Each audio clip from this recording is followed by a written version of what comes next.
Hola, hola, episodio número 59 de La Huella OVNI. Es increíble, yo cuando veo la cantidad de episodios que tenemos yo me sorprendo y me lleno de orgullo y se los agradezco muchísimo.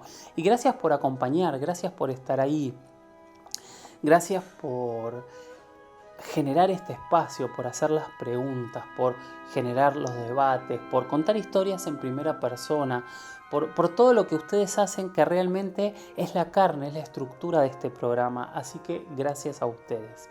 Me siguen en redes. En Instagram soy @Jorge Luis S oficial, en Twitter soy @Jorge Luis S-77 y con el hashtag numeral La Huella OVNI envíen toda esa información que hace que el podcast siga adelante. Bueno, si les parece, vamos con el episodio número 59. Bueno, como les dije, hoy vamos a hablar con Salvatore Carta. Es un investigador, es un experto, es un analista y es una persona con muchísima experiencia. Salvatore, primero que nada, gracias por participar de La Huella OVNI y lo primero que te pido es si te podés presentar para el público, que le cuentes a la familia de La Huella OVNI quién sos. Hola Jorge Luis, ¿cómo te va? Es un honor participar en tu programa. Y bueno, soy Salvatore Valentín Carta, me dedico de hace unos cuantos años a todo lo que es investigación OVNI y nació de chico como todo el mundo, quizá la curiosidad de investigar sobre esta temática con la certeza de que no estamos solos en el universo. Entre otras cosas me dedico a hacer análisis de imágenes, audio y video de distintos tipos de investigadores que me envían sus trabajos o sus tomas. También pertenezco a la Comisión Sephora, en la que soy miembro fundador, y por supuesto al grupo de investigación Visión OVNI de la República Argentina. Y tengo entendido que en nuestro país, Argentina, me llaman el pincha globos. En el último año aparecieron muchísimas noticias internacionales de alto perfil, podríamos decir, relacionadas con la temática OVNI. Lo primero que me gustaría saber es qué opinás de estas noticias y por qué aparecen en este momento. Así es, Jorge Luis, yo considero que esto es un guiño a la opinión pública desde algunos organismos oficiales, y hasta podríamos decir que son secretos esos organismos. ¿Por qué? Porque la presión que se está teniendo desde el Vox Populi con respecto a la temática OVNI ya da que pensar, y evidentemente tienen que ir eh, acomodándose los tiempos a los nuevos conocimientos que no son para nada eh, de otro mundo. Y bueno, sintetizando, diría de que esto le hace bien a la ufología, pero también nos mantiene en un status quo que la otra parte dice, es evidente que seguro que lo piensa, si el pueblo lo pide, demos lo que pide el pueblo. Sin embargo, ellos saben muy bien a qué tipo de tecnologías se enfrentan y qué tipos de tecnologías tienen, porque hay, y está consabido, de hecho hay patentes que se han liberado hace un tiempo, en el que determinadas potencias tienen tecnología no humana. ¿Cuál es la noticia de temática OVNI que más te ha impactado que se ha hecho pública en el último tiempo y por qué?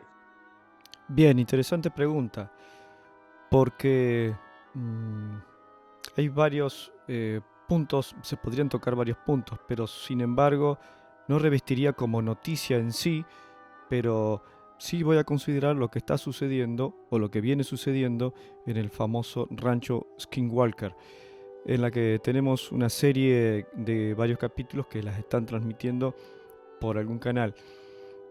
Em, lo bueno es que en esa serie nos muestran casi toda la temática ovni en la que estamos acostumbrados a ver en Argentina, ya sea, sobre todo y principalmente, mutilaciones de ganado, comportamientos extraños del ganado, comportamientos extraños de animales, visualizaciones o un rondar de distintos tipos de animales extraños, luces, también algún tipo de rayos que se han visto con, por ejemplo, en infrarrojo, y por supuesto bastante contaminación de microondas, en las que puede llegar a ser fatídico o fatal en determinadas concentraciones para el ser humano. Y sobre todo tenemos la participación de científicos, que eso convalida muchísimo lo que se está investigando en esa zona. Yo creo que ahí hay un denominado portal en el que se conjugan distintos tipos de energías y también que se emiten energías que les puede servir a determinados tipos de intereses, a determinados seres. ¿Cuál es el caso o incidente ovni que investigaste y más te ha impactado, que lo hayas investigado en primera persona? Excelente pregunta, Jorge Luis, porque estuve haciendo un rememoriado y los 3 que me impactaron son en los que... mira, hay muchos, pero 3 me llamaron la atención. Uno es el caso del Apolo 20, que aunque algunas cosas son bluff y son montajes, el caso es real. De hecho, estuve 2 semanas aproximadamente hasta que pude recuperar los datos de mi computadora. Sufrí junto con otros colegas, un italiano que trabaja en un hotel en Venecia y un señor israelí que se dedica a todo lo que es reconstrucción de imágenes vía Adobe Photoshop, y ellos también perdieron sus datos. También un chico, vamos a decir un entusiasta de la temática ovni, que estaba y es de Australia, que también perdí los datos de ese chico. Los otros 2 los tengo, pero no nos cruzamos mucho con el italiano. El señor italiano, Lucas Cartamburlo, que él hizo públicas las cartas que se cruzó con William Rutledge, pudo recuperar sus datos en parte, pero apelando a técnicos ajenos a él. Sucede de que tuvo un poquito de miedo y dejó de investigar más allá de lo que luego publicó. Puedo dar detalles sobre el caso Apolo 20, como por ejemplo, yo había cruzado datos con el señor William Rutledge y vía YouTube, nos escribíamos vía YouTube, que en ese momento era de Google, bueno, de la compañía Google. Bueno, sucedió de que luego de esto que nos pasó a los 4, que nos tuvimos ataques y pérdida de datos, de hecho no pérdida de datos, me rompieron hasta el BIOS de la computadora. Mientras estábamos en ese interín, mientras cruzaba yo datos con el señor William Rutledge, le hice unas preguntas muy específicas, muy técnicas. De hecho me había bajado el manual del Apolo 12, el único que se podía bajar vía PDF, y leí algunas especificaciones en las que, por ejemplo, coincidía con lo que él remitía o escribía muy rápidamente, contestaba, y eso me dio la pauta de que esta persona o se ha leído todo el manual o ya la venía sabiendo de hace años todo ese tipo de cuestiones. Por ejemplo, voy a dar un detalle. Él hablaba de algún tipo de rigolito y de material terreno superficial en el terreno lunar. Él decía que el regolito era algún tipo de cristal gelatinoso. Y ese dato no lo supimos mucho más luego, en años venideros, no lo supimos cotejar hasta que lo comentó John Lear, el famoso, si no me equivoco, es el inventor de los famosos aviones ejecutivos Learjet. Bien, que tiene contactos con determinadas esferas ocultas este señor John Lear. Y también lo renombró a ese tipo de detalles Richard Oakland, quien era analista de imágenes para NASA, en su momento consultor, y dijo de que sí, que hay determinados materiales que es los que especificaba William Rutledge, pero este señor William Rutledge los dijo mucho antes de que lo expusieran John Lear y Richard Oakland.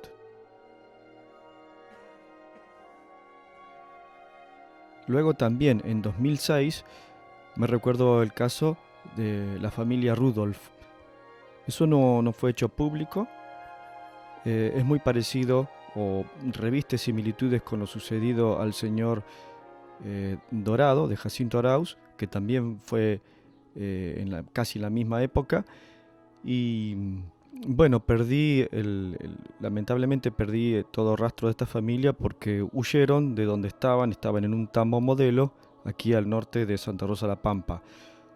Puedo agregar que fue una coincidencia, una casualidad o causalidad en el que justamente cuando no sabía más nada de esa familia, luego, en esa primera instancia, en esos años, tuve una comunicación telefónica en la que la señora, descuidada, la señora de este señor puestero, me llamó. Eh, pero bueno, no, lo que tuvieron fue unas visitas continuadas unas 3 veces de un objeto triangular, negro, oscuro, en el que aparte de eso habían mutilado algunos de sus ganados, y en el que también tuvieron algún tipo de experiencia como parálisis, interferencias en los teléfonos, y bueno, es un detalle largo.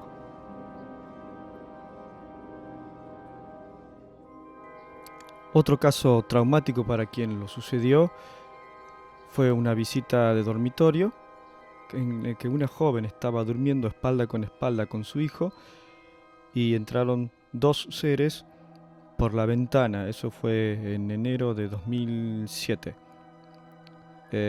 Fue traumático para la chica. Le hicieron 2 marcas atrás, entre las alturas de los riñones. Tuvo algún tipo de prospección ginecológica o sobre todo en los ovarios. Y entre otras cosas aterradoras, ella dice, bueno, aparte del trauma, ella dice de que este ser se retiró, uno de los seres se retiró casi acariciándola. Cuando lo consideres lo podemos hacer un poco más desarrollado, pero sin embargo esa investigación está publicada. Y bueno, hay otros casos de cazadores, etc. Vivís en La Pampa y La Pampa hay muchísimos eventos inexplicables. ¿Cuáles son los más usuales y cuáles son los que más te interesa investigar? Sí, tenemos de todo acá. Perdón, me sonrío, pero no sería así. Sí, tenemos de todo aquí en esta zona. De hecho, los investigadores ovni u ovnílogos, como nos llamaba o nos denominaba don Fabio Serpa, sabemos de que esto es un hotspot. Pero bueno, tenemos de todo, desde visualizaciones de luces, visualizaciones de objetos. eh, Se ven, entre comillas, casillas volantes, las casillas de vialidad, por no tener otra manera de referirlas, los puesteros de campo en las zonas lejanas de los pueblos. También tenemos lo que algunos han denominado vagones de tren, sería algo más voluminoso. También tenemos iluminaciones desde el piso hacia arriba o desde arriba hacia abajo, o por ejemplo a alguien en el campo que se le hace de día a 100 metros a la redonda y no sabe por qué, en medio de la madrugada. También tenemos missing times, tiempos perdidos, tanto de camioneros que está haciendo su viaje en tal o cual hora, que puede ser desde las 8 de la noche en adelante, porque se ha dado tranquilamente en invierno que desde las 8 de la noche, por ejemplo, se da un caso que la persona venía viajando y eran las 8 de la noche y tuvo un tiempo perdido de casi 20 minutos y no sabía dónde diantres había estado y apareció estacionado en la banquina. Me gusta todo tipo de casos que suceden aquí en La Pampa porque es algo rico para un ufólogo e invita a analizar, a investigar y a profundizar determinadas cuestiones.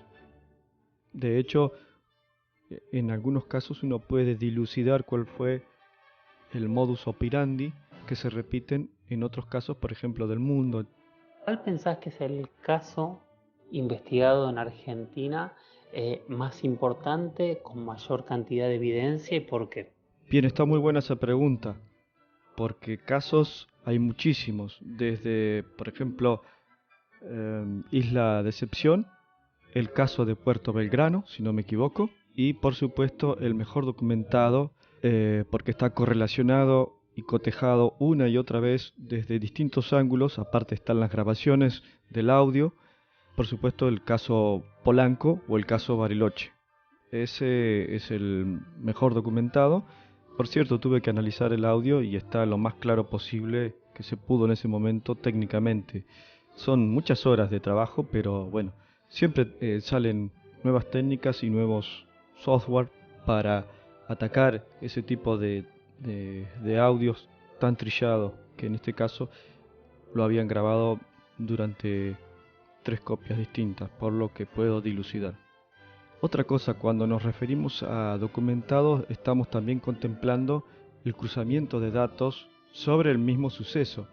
También, por ejemplo, como documentado, puedo referirme al caso Pucheta, al caso del policía, sucedido aquí en La Pampa, y otro caso que también está muy bueno es el de Mario Trevisan de Olavarría, el de los seres humanoides que pasaban a, según mis cálculos, porque me tocó analizarlo, 45 kilómetros por hora enfrente de la cámara. Lo particular es que el señor Mario Trevisan, avesado camarógrafo, estaba él cruzando un campo arado y los seres que supuestamente pasaban sobre el porche de una casa enfrente, con la iluminación del porche de la casa, eran de unos 2 metros 30 aproximadamente. Y no puedo dejar pasar la oportunidad de nombrar el caso que se convirtió en el ícono de la desclasificación que lleva a cabo Sephora, y tuvimos el gran honor de compartir charlas con el protagonista y distintos criterios, de distintas maneras siempre repreguntado.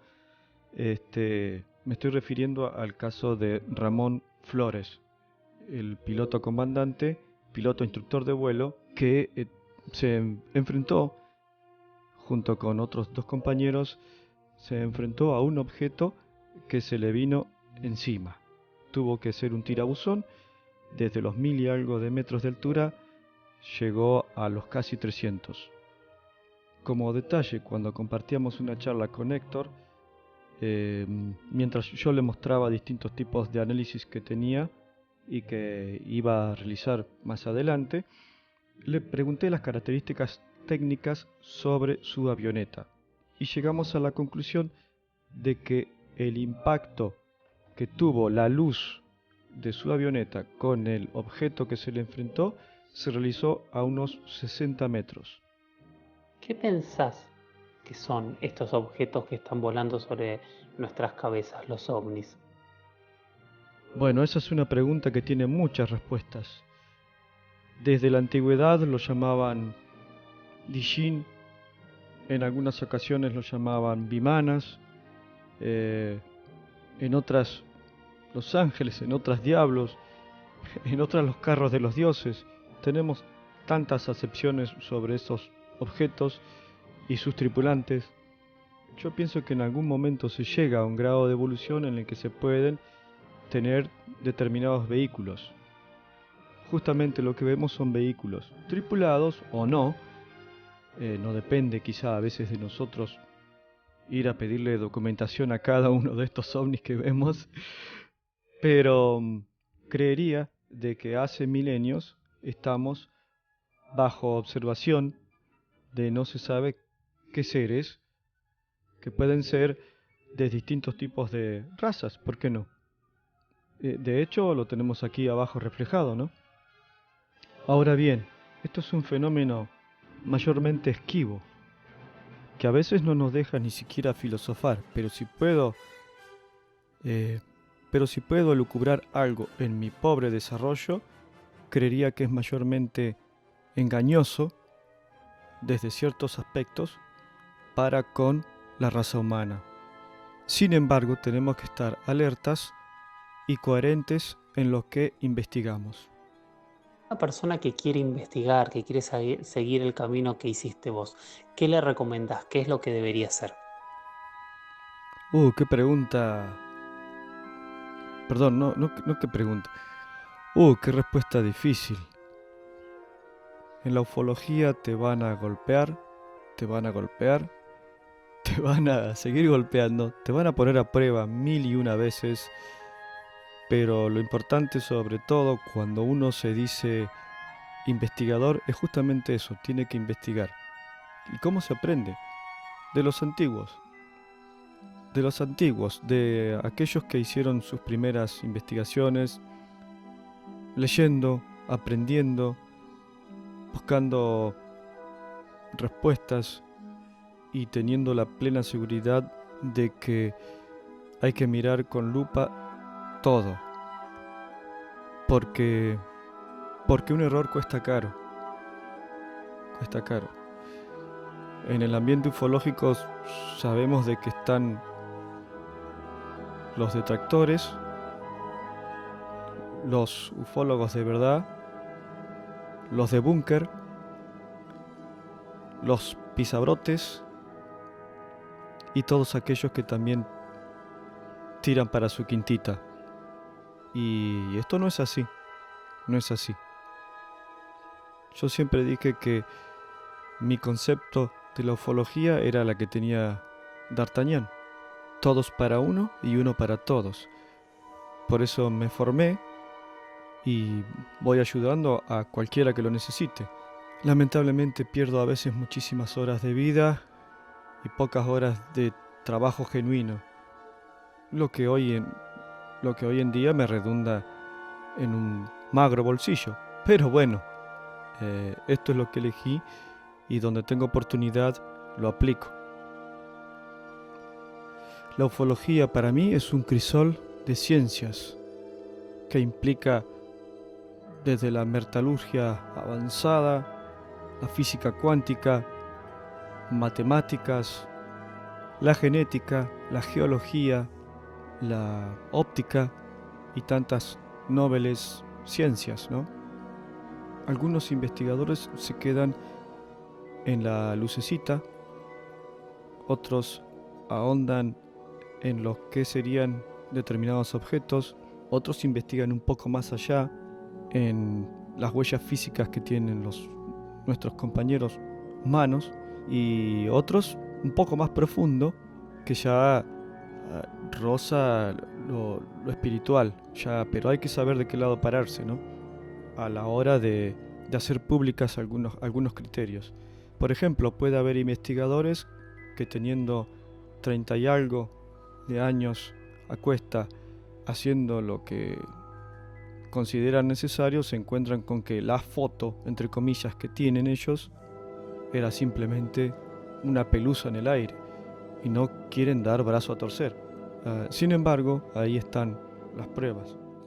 Bueno, voy a ponerle un poco de humor y gracias por este ensayo de reflexión que he tenido. Salvatore, muchísimas gracias. Y me encantaría si nos puedes dar redes o algún punto de contacto, si parte del público te quiere seguir, te quiere hacer preguntas, quiere continuar con esta conversación. Sí, si quieren ver algunos de mis trabajos pueden verlos en ufopampa.blogspot.com. También figura mi Facebook, Salvatore Valentín Carta, en el que ahí me pueden hacer algún tipo de consulta. Pero mayormente las consultas específicas trato que me las deriven determinados colegas investigadores, porque yo a ellos les he enseñado, me he tomado el tiempo les he enseñado de cómo discernir e ir filtrando distintos tipos de imágenes. Siempre vamos a tomar algún trabajo de imagen, video o sonido mientras tenga un filtro de verosimilitud, si no sería casi trabajar sobre algo fraguado. Y de hecho, aquello que me viene fraguado, no tengan la menor duda, lo hago público. Porque en esto, Jorge Luis, hay muchas horas invertidas y porque sobre todo no se puede seguir engañando a la gente. Muchísimas gracias por tu tiempo y gracias por empezar a formar parte de la familia de la Huella OVNI. Nuevamente te digo, un honor participar en tu programa. Espero haber sido claro, no extralimitarme. Y por supuesto no soy un gurú, soy simplemente un tipo curioso, pero la curiosidad implica conocimiento. Y el conocimiento hay que aplicarlo. Bueno, nada más, un abrazo a todos los oyentes Un abrazo a vos, al equipo, y nos vemos en algún otro congreso. Hasta luego.